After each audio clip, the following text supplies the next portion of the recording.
அன்பார்ந்த மாணவ செல்வங்களே வணக்கம். இன்று நாம் அழகியன் 11 கார்பனும் அதன் சேர்மங்களும் என்ற பாடப்பகுதியை பற்றி விரிவாக நாம் பார்க்கின்றோம். இப்பாடப்பகுதியில் நாம் ஐயுபாக் முறையை பெயர் வைத்தல், ஐயுபாக் முறையில் பெயர் வைத்தல் என்பதை பற்றி விரிவாக காண்போம். இந்த ஐயுபாக் என்று சொல்வதை பார்க்கப்படும் பொழுது ஒவ்வொரு நாட்டிலும் ஒவ்வொரு தனிமத்திற்கும் ஒவ்வொரு செயல்பாட்டிற்கும் ஒவ்வொரு பெயர் உண்டு. அந்த பெயரினை ஒரு நாட்டிலிருந்து மற்றொரு நாட்டில் இருக்கிற அறிவியல் அறிஞர்கள் எடுத்துச் செல்வது மிக கடினம், புரிந்து கொள்வது மிக கடினம். அதற்காக international union pure and applied chemist என்று உலக லெவலில் இருக்கக்கூடிய அமைப்புகள் எல்லாம் ஒன்று சேர்ந்து இந்த கரிமச் சேர்மங்களுக்கு பெயரிடும் முறையை வகுத்துள்ளனர். அப்போ இந்த எளிய முறையை நாம் பின்பற்றுவோமானால் எவ்வளவு பெரிய கரிமச் சேர்மமாக இருந்தாலும் சரி அவற்றிற்கான பெயரை உடனடியாக நம்மால் வைக்க முடியும். அதற்கு நீங்கள் தெரிந்து கொள்ள வேண்டியது ஒரு 3 விஷயங்கள். 1 அடிப்படை சொல், 2 முன்னொட்டு சொல், 3 பின்னொட்டு சொல். இந்த பின்னொட்டு சொல்லை 2 வகைகளாக நாம் பிரிக்கின்றோம். 1 முதல்நிலை பின்னொட்டு சொல், 2வது 2ஆம் நிலை பின்னொட்டு சொல். மாணவ செல்வங்களே, இதை நீங்கள் புரிந்து கொள்ளுங்கள், பதிவு செய்து கொள்ளுங்கள். ஏன்னா பின்னால் நாம் பார்க்கக்கூடிய கரிமச் சேர்மங்களுடைய பெயரிடும் பொழுது இந்த செயல்பாடுகளை அடிப்படையாக கொண்டு தான் நாம் அதற்கான பெயர்களை இடுகின்றோம். அதற்கான பெயர்களை எளிமையான முறையில் நாம் செயல்படுத்த முடியும். இப்போ அடிப்படை சொல் என்பது கார்பனுடைய எண்ணிக்கை. அடிப்படை சொல் என்பது வேறொன்றும் இல்லை, கார்பனுடைய எண்ணிக்கை. ஒரு காம்பவுண்டில் எத்தனை கார்பன்கள் அணுக்கள் இருக்கிறது, அந்த எண்ணிக்கையை அடிப்படையாக கொண்டு அதற்கு நம்முடைய பெயர்களை இடுகின்றோம். இந்த கார்பனுடைய எண்ணிக்கை நமக்கு தெரிந்ததுனால் நம்மால் கிட்டத்தட்ட ஒரு 50% பெயர்களை நம்மால் எளிமையான முறையில் நம்மளால் எடுக்க முடியும். ஒரு காம்பவுண்டுடைய பெயர் நாம் எடுக்கும் பொழுது கார்பனுடைய எண்ணிக்கை தெரிந்தால் அதனுடைய பெயரில் நாம் பகுதியளவு, அதாவது பாதியளவு அதனுடைய பெயரை நம்மால் வைத்துவிட எளிமையாக முடியும். இப்பொழுது கார்பன் 1 இருந்தால் மீத் அல்லது மெத் என்ற சொல்லினை நாம் மனதில் வைத்துக் கொள்வோம். 2 கார்பன்கள் இருந்தால் ஈத் அல்லது எத் என்ற சொல்லினை நாம் மனதில் வைத்துக் கொள்கின்றோம். 3 இருந்தால் புரப், 4 இருந்தால் பியூட், 5 இருந்தால் பென்ட், 6 இருந்தால் ஹெக்ஸ், 7 இருந்தால் ஹெப்ட், 8 இருந்தால் ஆக்ட், 9 இருந்தால் நான், 10 இருந்தால் டெக் என்ற வார்த்தையில் நாம் பதிவு செய்து கொள்ள வேண்டும். இப்போ இந்த கார்பன் எண்ணிக்கையை முழுமையாக நாம் தேர்வு செய்து விட்டோமானால் ஒரு காம்பவுண்டுடைய, அதாவது கரிமச் சேர்மத்துடைய பெயர் வைப்பதில் பாதியை நாம் எளிமையாக வைத்துவிட முடியும். எளிமையான முறையில் நம்மளால் வைத்து வைக்க முடியும். இப்பொழுது காம்பவுண்டு இருக்கக்கூடிய கார்பனுடைய எண்ணிக்கையை நாம் பார்க்கின்றோம். அந்த கார்பன் எத்தனை இருக்கிறது அப்படிங்கிறத பற்றி பார்க்கிறோம். இரண்டாவதாக முதல்நிலை பின்னொட்டு சொல். இந்த முதல்நிலை பின்னொட்டு சொல் என்பது கரிமச் சேர்மம் கார்பனுடைய எண்ணிக்கையில் நாம் இருக்கக்கூடிய கார்பன் பிணைப்புகளை வடிமையமாக வைத்துக்கொண்டு நாம் அதற்காக பெயரிடுகின்றோம். அதில் கார்பன் நிறைவுற்ற ஹைட்ரோ கார்பன் இருந்தால் அதனுடைய சொல் ஏன் என்ற வார்த்தையில் முடிய வேண்டும். நிறைவுறாத ஹைட்ரோ கார்பன் சிசி இருந்தால் ஈன், அதாவது கார்பன் டபுள் பாண்ட் என்று இருந்தால் ஈன் என்றும், நிறைவுறாத hydrocarbon C triple bond C, அதாவது 3 பிணைப்புடன் கார்பன் இணைக்கப்பட்டிருந்தால் அதற்கு ஐன் அப்படிங்கிற பெயரை நாம் அதற்கு இட வேண்டும். மாணவ செல்வங்களே, இதனை நீங்கள் கவனமாக பதிவு செய்து கொள்ளுங்கள். அடிப்படை சொல் என்பது கார்பனுடைய எண்ணிக்கை. அதனுடைய முதல்நிலை பின்னொட்டு சொல் என்பது கார்பன் பாண்டுகளுக்கு இடைப்பட்ட இணைப்பை அடிப்படையாக கொண்டு நாம் சொல்கின்றோம். ஒரு கார்பனுடைய ஒரு பாண்ட், சிங்கிள் பாண்டாக இருக்குமானால் அதனுடைய முடிவு வார்த்தையாக ஏன் என்பதை நாம் எடுத்துக்கொள்ள வேண்டும். அதேமாதிரி கார்பன் டபுள் பாண்டாக இருக்குமானால் ஈன் அப்படிங்கிற வார்த்தையை நாம் எடுத்துக்கொள்ளப்பட வேண்டும்.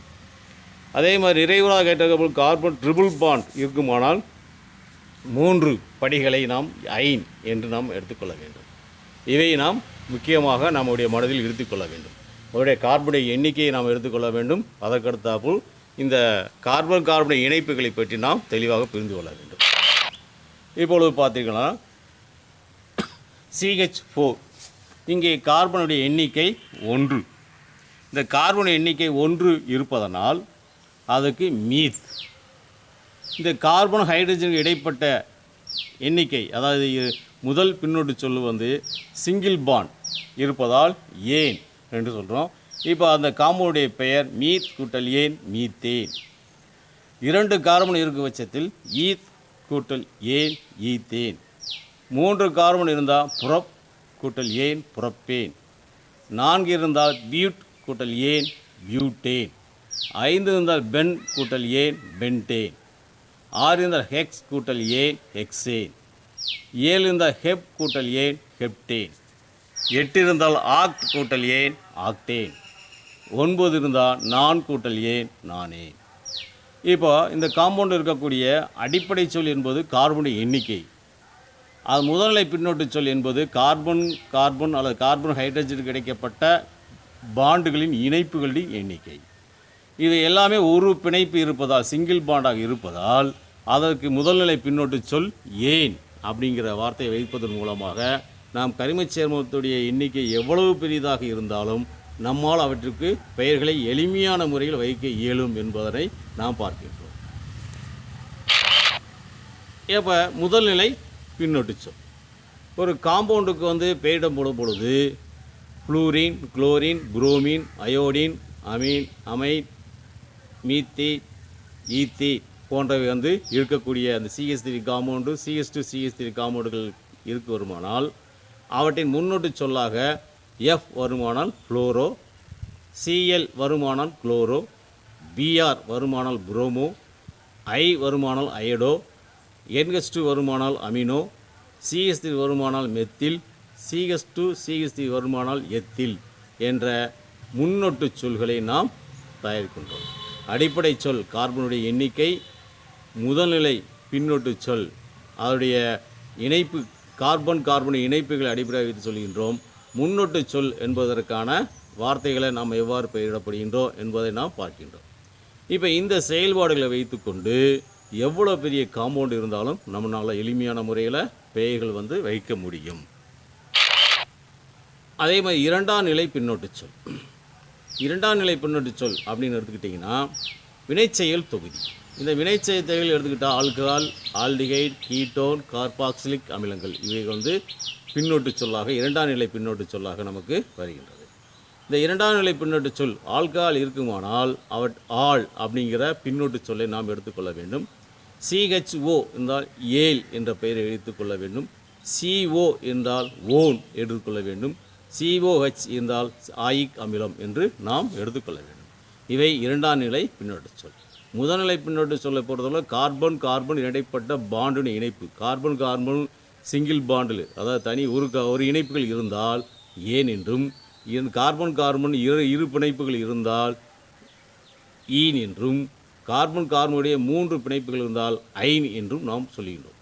அதே மாதிரி இரண்டாம் நிலை பின்னொட்டு சொல்லை பொறுத்தவரை வினைச்செயல் தொகுதியை அடிப்படையாக கொண்டு நாம் இங்கே செயல்படுகின்றோம்.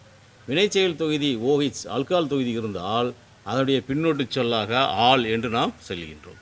அதே சமயத்தில் CHO ஆல்டிகைடு குரூப்பு வினைச்செயல் தொகுதி பின்னொட்டு சொல்லாக வருமானால் அங்கே ஏல் என்ற வார்த்தையை நாம் பின்னொட்டு சொல்லாக இணைக்கப்பட வேண்டும். கீட்டோன் CO இருக்குமானால் ஓன் என்ற வார்த்தையை பின்னொட்டு சொல்லாக இருக்கப்பட வேண்டும். கார்பாக்சிலிக் அமிலம் COOH இருக்குமானால் ஆயிக் அமிலம் என்று பின்னொட்டு சொல்லாக நாம் பயன்படுத்த வேண்டும். இப்போ கார்பாக்சிலிக் அமிலத்தை அடிப்படையாக கொண்ட பின்னொட்டு சொல்லாக நாம் பார்க்கின்றோம். CH3COH இங்கே ஒரு கார்பன் இருக்கிறது, அதனால் மெத். COH என்பது ஆயிக் அமிலம், மெத்தனாயிக் அமிலம். ஆயிக் அமிலம், எத்தனாயிக் அமிலம். 3 கார்பன் இருப்பதால் புரப் ஆயிக் அமிலம், புரப்புனாயிக் அமிலம். 4 கார்பன் இருப்பதால் பியூட் ப்ளஸ் ஆயிக் அமிலம், பியூட்டனாயிக் அமிலம். இங்கே கார்பனுடைய எண்ணிக்கை அடிப்படை சொல், அதனுடைய வினைச்செயல் தொகுதி இரண்டாம் நிலை பின்னொட்டு சொல். அந்த கார்பன் கார்பனுக்கு இடைப்பட்ட பிணைப்பு அது இணைஞ்சுங்க, அந்த சொல்லுகளை இணைத்து நாம் இந்த கரிமச் சேர்மத்துக்கு பெயர்களை எளிமையாக நாம் விளக்கலாம். இப்பொழுது கீட்டோன் புரோப்பனோன், CO 2 கார்பன் இருக்கிறது, புரோப், CO என்ற வினைச்செயல் இருக்குது, ஓன் புரோப்பனோன். இங்கே 3 carbon CH3 CH2 CO CH3 இங்கே பார்க்கப்படும் பொழுது 4 கார்பன்கள் இருக்கிறது. அதனால் பியூட் CO என்ற வினைச்செயல் இரண்டாம் நிலை வினைச்செயல் தொகுதி பின்னொட்டு சொல் இருப்பதால் own butanone. CH3 CH2 CO CH2 CH3 இங்கே 5 கார்பன் இருக்கிறது. அதனால் பென்ட் CO என்ற வினைச்செயல் தொகுதி இருப்பதால் ஓன் பென்டனோன். இந்த பென்டனோன் என்னக்கூடிய அந்த கீட்டோன் குரூப்பு எந்த கார்பன் இருக்கிறது எடுத்துக்கிட்டேன்னா 3வது கார்பனோட இணைக்கப்பட்டிருக்கிறது. அப்போ 3வது கார்பனுங்கிற கார்பன் இணைக்கப்பட்டிருக்கிறது என்பதை சொல்வதற்காக 3 பென்டனோன் என்று நாம் அதற்காக பெயரிடுகின்றோம். வினைச்செய்தி OH குரூப் இருக்கக்கூடிய பகுதியில் நம்முடைய பயிற்சிகளாக பார்க்கின்றோம். வினைச்செயல் தொகுதி OH ஆல்கஹாலில் இருக்கக்கூடியது. பொதுவான ROH அவருடைய பெயர் எத்தனால், அசிட்டால்டிஹைட், அசிட்டோன், அசிட்டிக் அமிலம், மெத்தில் அசிட்டேட், மெத்தில் ஈத்தர் என்று நாம் அதற்கான பெயர்களை நாம் சேர்க்கின்றோம். இப்பொழுது கரிமச் சேர்மங்களை பெயரிடுவதற்காக நம்முடைய பாடப்பகுதியில் ஒரு 6 விதிகளை நமக்கு கொடுக்கப்பட்டிருக்கிறது. இந்த 6 விதிகளை பயன்படுத்தி கொடுக்கப்பட்ட கரிமச் சேர்மங்களை முதலில் சொல்லப்பட்ட அடிப்படை சொல், முதல்நிலை பின்னொட்டு சொல், இரண்டாம் நிலை பின்னொட்டு சொல், முன்னொட்டு சொல் இவைகளை பயன்படுத்தியும் இங்கே கொடுக்கப்பட்ட விதிகளை பயன்படுத்தியும் நாம் கொடுக்கப்பட்ட கரிமச் சேர்மங்களுக்கு பெயர்களை எளிமையான முறைகளில் நம்மால் செய்ய முடியும் என்பதை நாம் பார்க்க போகின்றோம். அதாக விதி 1, 2, 3, 4, 5, 6 விதிகள் நமக்கு கொடுக்கப்பட்டிருக்கிறது. இந்த 6 விதிகளையுமே நாம் செயல்பாட்டின் அடிப்படையிலாக நாம் செய்யப்படும் பொழுது இந்த 6 விதிகளை பற்றி மேலும் விளக்கங்கள் நம்மளால் சிறப்பான முறையில் நம்மால் சொல்ல முடியும்.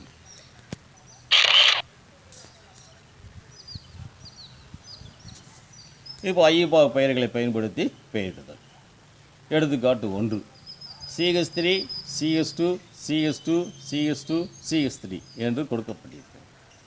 இப்போ இங்கே கொடுக்கப்பட்ட கார்பன் எண்ணிக்கை 1 2 3 4 5 கார்பன் இருக்கிறது. 5 கார்பன் இருப்பதால் பென்ட். இணைப்பு பொறுத்தவரையில் அதாவது முதல்நிலை பின்னொட்டு சொல், முதல்நிலை பின்னொட்டு சொல்ல இரண்டாம் நிலை பின்னொட்டு சொல்னு பார்த்தோம் இல்லைங்களா? அதாவது முதல்நிலை பின்னொட்டு சொல் கார்பனுக்கு இடையுள்ள பிணைப்பை நாம் அடிப்படையாக சொல்கின்றோம். இப்போ இந்த கார்பன் இடையில் சிங்கிள் பாண்ட் இருப்பதனால் ஏன் என்ற வார்த்தையை நம்ம சொல்கிறோம். அப்போ 5 கார்பன் இருக்கும்போது பென்ட், சிங்கிள் பாண்ட் இருப்பதால் ஏன் சேர்ந்து பென்டேன் என்று நாம் அதற்காக பெயரிடுகின்றோம். பார்த்தீங்கன்னா தெரியுங்க, இது 5 கார்பன் இருக்கும் சங்கிலி தொடர். எனவே அடிப்படை சொல் பென்ட் என எடுத்துக்கொள்வோம். இது விதி 1. விதி 1 என்ன சொல்கிறது? நீளமான இருக்கக்கூடிய அந்த செயினை தேர்வு பண்ணுங்க. அந்த விதியை அடிப்படையில் நாம் தேர்வு பண்ணும் பொழுது 5 கார்பனுக்கள் இருக்கிறது. அப்போ 5 கார்பன் இருக்குந்தா பென்ட். இந்த கார்பனுக்களுக்கு இடையே உள்ள பிணைப்புகள் எல்லாம் ஒற்றை பிணைப்பு உடையதாக இருக்கிறது. எனவே ஏன் என்ற பின்னொட்டு சொல் சேர்க்க வேண்டும். எனவே ஐயுபாக் பெயர் இருக்கும் பொழுது பென்ட் கூட்டல் ஏன் பென்டே என்று நாம் பெயரிடுகின்றோம். விதி எண் 1 அடிப்படையில் கார்பன் எண்ணிக்கையை நம்ம எண்ணிட்டு இருக்கும்பொழுது 1 2 3 4 5 கார்பன் இருக்கிறது. அதனால் இதற்கு விதி 1 அடிப்படையில் பென்ட் அப்படிங்கிற பெயர் நம்ம சொல்கிறோம். அடுத்து இரண்டாவது அந்த இணைப்பை பார்க்கின்றோம். அந்த இணைப்பை பார்க்கும்போது எல்லாமே ஒற்றை பிணைப்பு இருப்பதால் ஏன் என்ற முதல்நிலை பின்னொட்டு சொல் சேர்க்கின்றோம். சேர்த்து இரண்டையும் நாம் பார்க்கப்படும் பொழுது பென்ட் கூட்டல் ஏன் பென்டேன் என்று நம்ம அதற்கு பெயரிடுகின்றோம்.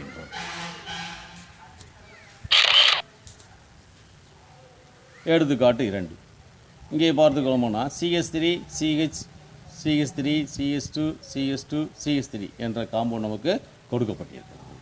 இப்போ இந்த காம்பவுண்ட் நம்ம பார்க்கப்படும் பொழுது இதற்கு எவ்வாறு பெயரிடப்படுவது என்றால் விதி எண் 1 நமக்கு செயின் நம்பர் 1 2 3 4 5 அப்படின்னு பார்க்கலாம். இப்போ மேலே இருக்கக்கூடிய கார்பனை எடுத்துக்கொண்டாலும் 5, இடதுபுறமாக இருந்தாலும் 5. இதற்கு எவ்வாறு பெயரிடுவது என்பதை பற்றி நமக்கு விதிகள் சொல்கிறது. நீண்ட சங்கிலி தொடர் 5 கார்பன்கள் இருக்கின்றன. எனவே மூல வார்த்தை பெண்டு என எடுத்துக்கொள்வோம். இரண்டாவதாக இங்கு பதிகள் இருக்கின்றன. எனவே கார்பன் சங்கிலி பதிகள் மிக அண்மையில் அமையும் விதமாக இடது பக்கத்திலிருந்து எண்ணிகளை தொடங்க வேண்டும். விதி எண் 2 எந்த பக்கத்திலிருந்து நமக்கு எண்கள் தொடுவது அப்படின்னு எடுத்துக்கிட்டிங்கன்னா பதிலி CH3 என்ற பதிலி இருப்பதனால் நாம் அந்த பக்கத்திலிருந்து நாம் எண்ணிக்கை இட வேண்டும். அப்போ 1 2 3 4 5 கார்பன் வந்து இருக்கிறது. எனவே என்ன செய்கிறோம், 1 2 3 4 5 இருக்கிறது. இதற்கு பெயரிடப்படும் போது பெண்ட்,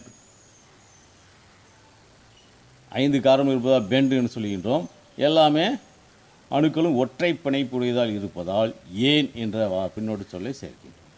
இப்பொழுது இரண்டாவது கார்பனுடன் ஒரு மெத்தில் குரூப் இருக்கிறது. அந்த மெத்தில் குரூப்புகள் இருக்கும் பொழுது அதை முதல்நிலை முன்னொட்டு சொல்லாக நம்ம பயன்படுத்துகிறோம். அந்த முன்னொட்டு சொல்லாக பயன்படும் பொழுது பதிலியாக இருக்கும் மெத்தில்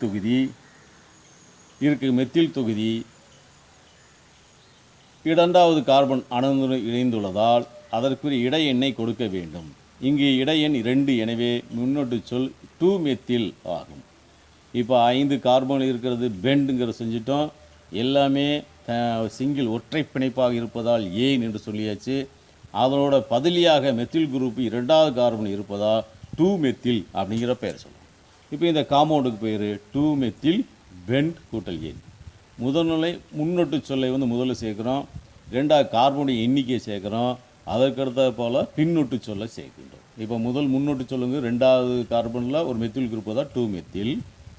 அதை தவிர்த்து மீதி 5 கார்பன் இருக்கிறதால் பெண்டு, ஒற்றை பிணைப்பில் இருப்பதால் ஏன். அப்போ 2 மெத்தில் பெண்டேன் என்று இதற்கு நம்ம பெயர் நாம செய்வோம். 2 மெத்தில் பெண்டேன். அடுத்தபடியாக எடுத்துக்காட்டு CH3 CH CH2 CH3 CH2 CH3 என்ற ஒரு நீண்ட செயின். ஒரு கார்பன் எண்ணிக்கை இணைந்து மேலே CH2 CH3 என்ற பிணைப்பு இணைக்கப்பட்டிருக்கிறது. இப்போ இந்த விதியன்களை பயன்படுத்தப்படும் பொழுது நாம் சரியான முறையில் எண்ணிக்கையை தொடர வேண்டும். வந்து விதியன் 1 அடிப்படையில் நீளமான கார்பன் செயினை நாம் தேர்வு செய்யப்பட வேண்டும். நீளமான கார்பன் செயின் அப்படின்னு எடுத்துக்கிட்டோம்னா நமக்கு 1 2 3 4 5 6 இது ஒரு பகுதி. இரண்டாவதாக 1 2 3 மேலிருந்து கீழே வரும் 1 2 3 4 5 6 7 பகுதி. இப்போ இரண்டில் பார்க்கும் பொழுது முதல்ல வந்து எண்ணிக்கை நீண்ட செயின் அப்படிங்கிற அடிப்படையில் முதல்ல எடுக்கப்பட்டது 6 கார்பன் அணுக்கள் வருகிறது. அது இரண்டாவது பார்க்கும் பொழுது 7 கார்பன் அணுக்கள் வருகிறது. அப்போ நீளமான செயின் எதுவோ அதுதான் நமக்கு எடுத்துக்கொள்ளப்பட வேண்டும். ஆகவே முதல்ல எடுக்கப்பட்ட முறையானது தவறு, இரண்டாவது முறை எடுக்கப்பட்டது வந்து சரி. அப்போ 7 கார்பன் இருக்கிறது. அந்த 7 கார்பனில் மூன்றாவது கார்பனில் ஒரு மெத்தில் குரூப் வந்து நமக்கு இணைக்கப்பட்டிருக்கிறது. எல்லாமே ஒற்றை பிணைப்புள்ள கார்பனாக அமைக்கப்பட்டுள்ளது. அப்போ இதற்கு நாம் பெயரிடப்படும் பொழுது நீளமான சங்கிலி தொடரில் 7 கார்பனுக்கள் இருக்கின்றன. எனவே அடிப்படை சொல் ஹெப்ட் என எடுத்துக்கொள்கின்றோம். அடுத்தபடியாக அது எல்லாமே ஒற்றை பிணைப்பாக இருப்பதால் ஏன் அப்படிங்கிற வார்த்தையை வந்து நம்ம பயன்படுத்துகின்றோம். அடுத்தபடியாக முன்னோட்டு சொல்லாக 3 மெத்தில் குரூப்புதான் 3 மெத்தில் இருக்கிறது. அப்போ முன்னோட்டு சொல்ல முதல்ல நம்ம சொல்லணும் 3 மெத்தில். இரண்டாவது கார்பன் எண்ணிக்கையை பார்க்கப்படும் பொழுது 7 இருக்கிறது, அதனால் அது ஹெப்ட். எல்லாமே கார்பன் ஒற்றை பிணைப்பு இருப்பதால் ஏன் 3 மெத்தில் ஹெப்டேன் அப்படிங்கிற பெயர்களை நாம் இதற்காக நாம் அளிக்கணும். சேர்மத்தின் பெயர் 3 மெத்தில் ஹெப்டேன், 3 மெத்தில் ஹெப்டேன் அப்படிங்கிற கார்பன் சேர்மங்களை நாம் பார்க்கின்றோம். ஆனால் சொல்லுங்களே, இந்த கார்பன் எண்ணிக்கை விதிகளை நாம் பயன்படுத்துகின்றோம். இந்த விதியின் அடிப்படையிலேயே அந்த கார்பனுடைய பெயர்களை வந்து நம்ம இருக்கின்றோம். அதற்கு அடிப்படையாக இருப்பது அடிப்படை சொல், முதல்நிலை பின்னோட்டு சொல், இரண்டாம் நிலை பின்னோட்டு சொல், முன்னோட்டு சொல். இவைகளை அடிப்படையாக நம்ம கொடுக்கப்பட்ட விஷயங்களை வைத்து கொண்டால் எவ்வளோ பெரிய கார்பன் செயினாக இருந்தாலும் நம்மளால் எளிமையான முறையில் அதை எடுக்க முடியும். எடுத்துக்காட்டு 4. இங்கே பார்க்கப்படும் பொழுது CH3 CH3 CH2 CH2 CH double bond CH2 அப்படிங்கிற அமைப்புகள் நமக்கு வந்து கிடைக்கப்பட்டிருக்கிறது. இந்த காம்பவுண்டை பார்க்கப்படும் பொழுது கார்பன் எண்ணிக்கை CH3 மொத்தம் 1 2 3 4 5 கார்பன் இருக்கிறது. அப்போ இதுக்கு வந்து பெண்ட் அப்படிங்கிறத சொல்லிடலாம். அந்த பெண்டில் அடிப்படையில் சொல்லும் பொழுது முதல் அடிப்படை சொல் 5 கார்பன் இருப்பதால் பெண்ட் அப்படிங்கிற வார்த்தையை நம்மளால் செழுமையான முறையில் சொல்ல முடியும். இப்போ அந்த பெண்ட் எடுத்ததுக்கு பின்னாடி பிணைப்புகளை பார்க்குறோம். முதல்நிலை பின்னோட்டு சொல்களை பார்க்குறோம். அந்த முதல்நிலை பின்னோட்டு சொல்லி பார்க்கும்போது கார்பனில் கடைசி இருக்கக்கூடிய கார்பன்களை 2 பிணைப்புகள் இருப்பதால் அங்கே ஈன் அப்படிங்கிற பெயரை நம்ம சொல்கிறோம். 2 கார்பன் ஒரு கார்பன் இருக்கும்போது ஏன்னு சொல்வதை போல் 2 கார்பன் இருக்கும்போது ஈன் என்கிற வார்த்தை சொல்கிறோம். அப்போ அடிப்படை சொல் பெண்ட், 2 கார்பன் இருக்கிறது ஈன் அப்படின்னு சொல்கிறோம். இப்போ இதே கார்பன் அணுக்களை எப்படி நீளமான செயினை கண்டுபிடிக்கிறது? இப்போ முதல்ல எடுத்துப்படி பார்த்துக்கும் பொழுது கார்பன் 1 2 3 4 5 அப்படிங்கிறது இடதுலேருந்து வலதுபுறமாக சொல்லுகின்றோம். மற்றொன்று வலதுபுறத்துலேருந்து இடதுபுறமாக சொல்லுகின்றோம். அப்போ விதி எண் 3 என்ன சொல்லுது எடுத்துக்கிட்டிங்கன்னா, அந்த இடைச்சொல் நம்முடைய பிணைப்பு ஆனது இரட்டை பிணைப்பானது எந்த கார்பனுக்கு வருகிறதோ, எந்த கார்பனின் எண்ணிக்கை வரும்போது குறைந்த எண்ணிக்கையில் வருகிறதோ அந்த கார்பனை என்ன செய்யணும், அங்கேருந்து 1 2ன்னு போடணும் அப்படிங்கிற விதி 3 சொல்லுது. இரட்டை பிணைப்பு இருக்கும் கார்பனுக்கு சிறிய எண் கிடைக்கும் வகையில் எண்ணிக்கையில் ஆரம்பிக்க வேண்டும். அப்படி பார்க்க போடும் பொழுது முதல் நம்ம போடும்போது 5வது கார்பனில் நமக்கு கிடச்சிருது. அது மிக தொலைவில் இருக்கிறது. 2வது முறையை பார்க்கும் பொழுது முதல் கார்பன்களில் கிடைக்கிறது. அது நமக்கு மிக அருகில் இருக்கிறது. எனவே அந்த பகுதியை நாம் எடுத்துக்கொண்டுட்டு நம்ம என்ன செய்கிறோம், அதற்கு நாம் பெயர் எழுதுகிறோம். இப்போ நீளமான செயல் இருக்கிறது 5 கார்பனுக்கு பெண்ட்டு, இரட்டை பிணைப்பு இருப்பதால் ஈன் பென்டீன். அந்த இரட்டை பிணைப்பு எங்கே இருக்கிறது, முதல் கார்பன் இணைப்பு இருப்பதால் பென் கூட்டல் 1 ஈன் அல்லது 1 பென்டீன் என்று நாம் இதற்காக நம்ம பெயர்களை எழுதலாம். மாணவர்களை பாருங்கள், முதல்ல இந்த படியில் கார்பன் செயின் இருக்கிறது. எத்தனை எண்ணிக்கை அப்படிங்கிற பார்க்குறோம். அதுவும் அடிப்படை சொல் 5 கார்பன் இருப்பதால் பெண்ட் அப்படின்னு நம்ம சொல்கிறோம். இந்த பெண்ட் அப்படிங்கிறோட பிணைப்புகளை பார்க்குறோம். இரட்டை பிணைப்பு ஒன்று இருப்பதால் அதனுடைய பெயர்களாக ஈன் அப்படின்னு சொல்கிறோம். அந்த இரட்டை பிணைப்பு எங்கே இருக்குதோ அந்த பகுதியிலேருந்து கார்பன் எண்ணிக்கை நம்ம விடுறோம் விதி எண் 3 அடிப்படையில். அப்படி பார்க்கும் பொழுது முதல் கார்பனுடன் இந்த இரட்டை பிணைப்பு இருப்பதால் பெண்ட் 1 ஈன் அப்படின்னு சொல்லலாம்.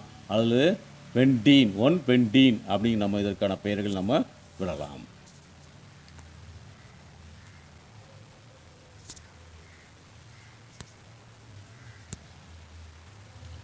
இப்போ முதல்ல போட்டது தவறு. 1 2 3 4 5 அப்படின்னு போடுவது தவறானது. அதே சமயத்தில் இரட்டை பிணைப்புக்கு மிக அருகில் நம்ம இந்த கார்பனிக்கு 1 2 3 4 5 என்பது சரியானது. ஏதாவது பென் 1 ஈன் என நாம் இதற்கு பெயர்கள் நம்ம விடலாம்.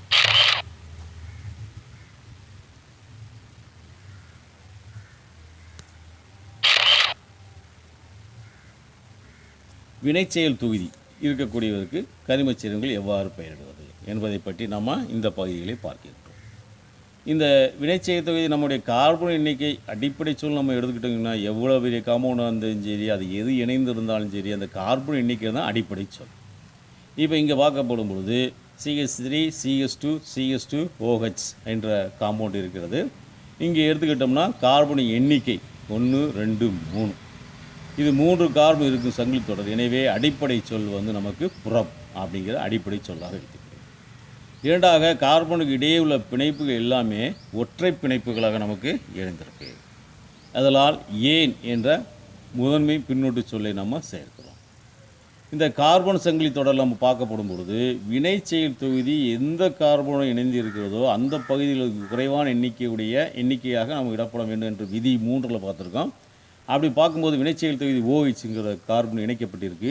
அந்த பகுதியிலேருந்து 1 2 3 அப்படின்னு செய்கிறோம். அப்போ ஆல்கஹால் தொகுதி எங்கே இருக்குது, முதல் கார்பன் இருக்குது. இப்போ 3 கார்பன் இருக்குது, பூராமே ஒற்றை பிணைப்பில் இருக்குது. 3 கார்பனால் புறம் ஒற்றை பிணைப்பில் இருக்கிறதுனால அதற்கான ஏன் வினைச்செயல் தொகுதி OH ஆல் 1 புறப்பனால் முதல் கார்பனில் ஆல்கஹால் இருப்பதால் புறப்பேன் 1 ஆல் அப்படின்னு சொன்னாலும் சரி, 1 புறப்பனால் அப்படின்னு காம்பவுண்ட் சொன்னாலும் சரியானது. இவ்வாறாக நம்ம இதற்கு பெயரிடப்பட வேண்டும். எடுத்துக்காட்டு 2 CH3 COOH. இந்த எடுத்துக்காட்டு நம்ம அடிப்படை சொல் என்பதை பொறுத்தளவில் கார்பன் எண்ணிக்கை. இப்போ CH3 COOHல் 2 கார்பன் இருக்குது. அப்போ இதுக்கு எத் அப்படிங்கிற அடிப்படை சொல். எல்லாமே ஒற்றை பிணைப்பில் இருப்பதால் ஏன். COOH வினைச்செயல் தொகுதி இருப்பதால் அதுக்கு வந்து ஆயிக் அமிலம். அப்போ சேர்த்து சொல்லும்போது எத் கூட்டல் ஏத் கூட்டல் ஆயிக் அமிலம் எத்தனாயிக் அமிலம் என்று நாம் அதற்கு நாம் பெயரிடுகின்றோம். இவ்வாறாக கார்பன் 4 இணைதிறன் இருக்கக்கூடிய கார்பனானது பிற தனிமங்கள் சேர்ந்து அதிக அளவு சேர்மங்களை உருவாக்கும் தன்மை போன்ற பண்புகளை பெற்றிருப்பதால் இந்த கார்பனுடைய சிறப்பு பண்புகள் மற்ற தனிமங்களிலிருந்து வேறுபடுகின்றன. இந்த சங்கிலி தொடராக அமைகிறது. இதற்கு தான் தன்மை அல்லது கேட்டனேஷன் அப்படிங்கிற கார்பனுடைய குடும்பத்திற்கு நாம் அடைகின்றோம். மாணவ செல்வங்களே, நாம் இதுவரை பார்க்கப்பட்டதை மீள்பார்வை பார்க்கின்றோம். முதலாக நமக்கு கார்பனுடைய ஐயுப்பாக பெயரிடப்படும் பொழுது அடிப்படை சொல், முதல்நிலை பின்னொட்டு சொல், இரண்டாம் நிலை பின்னொட்டு சொல், முன்னொட்டு சொல் என்கிறதை பார்த்தோம். அடிப்படை சொல் என்பது எடுத்துக்கிட்டிங்கன்னா கார்பன் எண்ணிக்கை. இந்த கார்பன் எண்ணிக்கை அடிப்படையாக பார்க்கும்பொழுது ஒரு கார்பன் இருந்தால் புரப், 2 கார்பன் இருந்தால் பியூட், 3 இப்படி எண்ணிக்கையை வைக்கும்போது மீத், ஒரு கார்பன் எண்ணிக்கை இருக்கும்போது மீத், 2 கார்பன் இருக்கும்போது மெத். இப்படி எண்ணிக்கை அடிப்படையாக வைத்து நம்ம என்ன செய்கிறோம், கார்பனை வந்து அடிப்படையாக பார்க்கிறோம். ஒரு கார்பன் செயினில் இருக்குது அப்படின்னா அதுக்கு வந்து மீத் அல்லது எத். 2 கார்பன் இருக்கிறது அப்படின்னா ஈத் அல்லது எத். 3 கார்பன் இருந்தால் புரப், 4 இருந்தால் பியூட். என்ற வரிசையிலே கார்பனின் எண்ணிக்கையை அடிப்படையாக வைத்து அடிப்படை சொல்லை நாம் இணைக்கின்றோம். இரண்டாக முதல்நிலை பின்னொட்டு சொல் எடுத்துக்கிட்டோம்னா கார்பனுடைய இணைப்பு சொல்லை அடிப்படையாக வைத்து நாம் எடுக்கின்றோம். ஒரு ஒற்றை பிணைப்புகள் இருக்குமானால் ஏன் என்றும், இரட்டை பிணைப்பு இருக்குமானால் ஈன் என்றும், முப்பிணைப்பு இருக்குமானால் ஐன் என்றும் நாம் பெயரிடுகின்றோம். இரண்டாம் நிலை பின்னொட்டு சொல்லாக பொறுத்தவரை வினைச்செயல் தொகுதியை நாம் எடுத்துக்கொள்கின்றோம். வினைச்செயல் தொகுதி எடுக்கப்படும் பொழுது ஆல்கஹால் இருந்தால் ஆல், கீட்டோன் இருந்தால் ஓன், ஆல்டிகைடு இருந்தால் ஏல், அமில குரூப் COOH இருந்தால் ஆயிக் அமிலம் என்று நம் இரண்டாம் நிலை பின்னோட்டு சொல்லாக நாம் பண்ணுகின்றோம். இவ்வாறாக இந்த செயல்பாடுகளை அடிப்படையாக வைத்துக்கொண்டு அதனுடைய பெயரிடுதல் என்பது மிக எளிமையானது. இந்த விதிமுறைகளை பார்க்கும்போது 6 விதிமுறைகளை முதல் விதி நமக்கு நீளமான கார்பன் செயினுடைய எண்ணிக்கையை நம்ம பார்க்கணும். அந்த கார்பன் செயின் எண்ணிக்கையை பார்க்கப்படும் பொழுது அந்த எண்ணிக்கையை வந்து வினைச்செயல் தொகுதியோ அல்லது இரட்டை பிணைப்புகளோ அல்லது அதிகமான எண்ணிக்கையில் வரக்கூடிய அமைப்பாக எடுத்துக்கொண்டு நாம் அதற்கு பெயரிட ஆரம்பிக்க வேண்டும். மாணவ செல்வங்களே, இவைகள் நிச்சயமாக உங்களுக்கு அறிந்திருக்கும். மேலும் பாடப்புத்தகத்தில் இருக்கக்கூடிய பயிற்சிகளை நீங்கள் திருப்பி பார்க்கப்படும் பொழுது மிக சிறப்பான முறையில் நமக்கு இந்த கருத்துக்கள் வந்து நமக்கு அமையும் அப்படிங்கிறது மிக அருமையான முறையில் நீங்கள் தெரிந்து கொள்வீர்கள். அதற்கான செயல்பாடுகளை பற்றி இப்பொழுது நாம் பார்க்கின்றோம்.